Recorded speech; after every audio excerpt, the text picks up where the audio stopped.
खतरा खतरा खतरा, देश पर खतरा, महंगाई का खतरा, प्राइवेट सेक्टर का बढ़ता खतरा, सरकारी संपत्तियों पे खतरा। इस सब के बावजूद अब है युवाओं पे खतरा।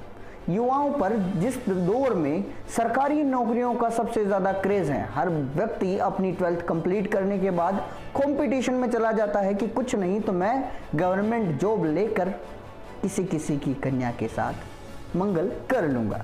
उसमें भी अब विघ्न आ रहे हैं क्योंकि सरकारी सेक्टर प्राइवेट सेक्टर होते जा रहे हैं। और आज की बड़ी खबर है प्राइवेट सेक्टर में होने वाले कामों के अलावा गवर्नमेंट के सबसे बड़े सेना क्षेत्र में होने वाले सेनाओं की नौकरियों में होने वाली कमी के बारे में। भारतीय सेना के स्वरूप में बदलाव की कोशिशों के तहत की लॉजिस्टिक टेल को छोटा करने की तैयारी की जा रही है।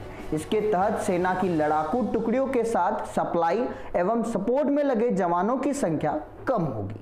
सेना ने लगातार 3-4 सालों के भीतर करीब 1 लाख जवानों को कम करने का लक्ष्य रखा है, जिसे वो धीरे धीरे पूरा करेगी। सेना के शीर्ष अधिकारियों ने हाल ही में रक्षा मंत्रालय से संबद्ध संसदीय समिति को यह जानकारी दी।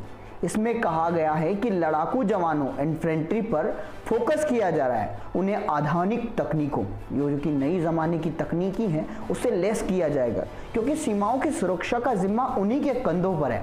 उन्हें अत्याधुनिक तकनीकों उपलब्ध कराने का लक्ष्य है। टूथ टू टेल रेशियो में कमी की जाएगी। इसका मतलब है कि सप्लाई और सपोर्ट कार्य में लगे जवानों की संख्या को हमें कम करना है। दरअसल जवानों की लड़ाकू टुकड़ियों के साथ अभी एक निश्चित संख्या में सप्लाई एवं सपोर्ट की टीम रहती है, जो तमाम संसाधनों की उपलब्धता सुनिश्चितता कराती हैं। लेकिन जिस प्रकार सेना में अत्याधुनिक तकनीकों का इस्तेमाल बढ़ रहा है, उसमें इस प्रकार की व्यवस्था को अब गैर जरूरी माना जा रहा है। 80 लोग कर सकते हैं 120 लोगों का काम।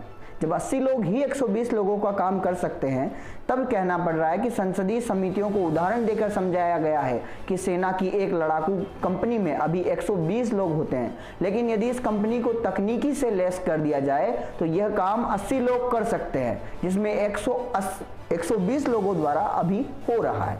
सैनिकों को तकनीकी से लैस करने में खर्चे की धनराशि बढ़ेगी। सेना की तरफ से कहा गया कि जनरल वी मलिक जब सेना प्रमुख थे तो 50,000 लोगों की कमी की गई थी, लेकिन अब अगले 3-4 सालों में 1 लाख लोग कम किए जा सकते हैं, यानी कि 1 लाख जवान कम किए जा सकते हैं, जिससे जो राशि बचेगी वह सैनिकों को तकनीकी में लैस करने में काम आएगी। समिति की यह रिपोर्ट हाल में संसद में संपन्न हुए सत्र के दौरान पेश हो चुकी है।